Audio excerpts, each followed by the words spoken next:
Chapter 29.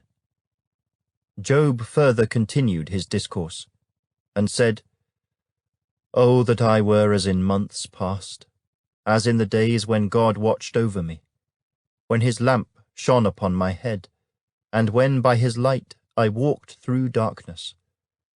Just as I was in the days of my prime, when the friendly counsel of God was over my tent, when the Almighty was yet with me, when my children were around me, when my steps were bathed with cream, and the rock poured out rivers of oil for me.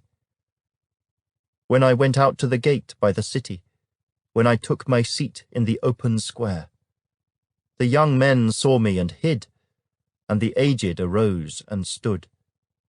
The princes refrained from talking, and put their hand on their mouth.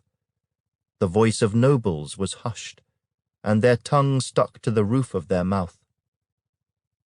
When the ear heard, then it blessed me. When the eye saw, then it approved me.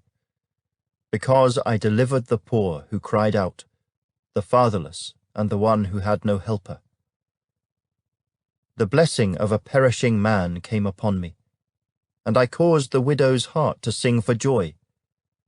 I put on righteousness, and it clothed me.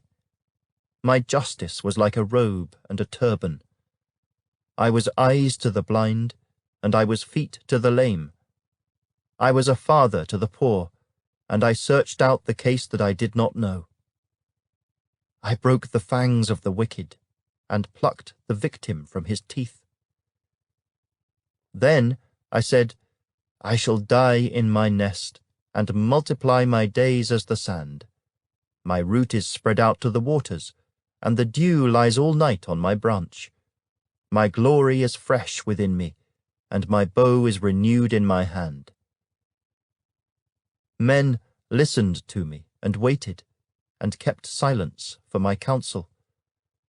After my words they did not speak again, and my speech settled on them as dew. They waited for me as for the rain, and they opened their mouth wide as for the spring rain. If I mocked at them, they did not believe it, and the light of my countenance they did not cast down. I chose the way for them, and sat as chief. So I dwelt as a king in the army, as one who comforts mourners.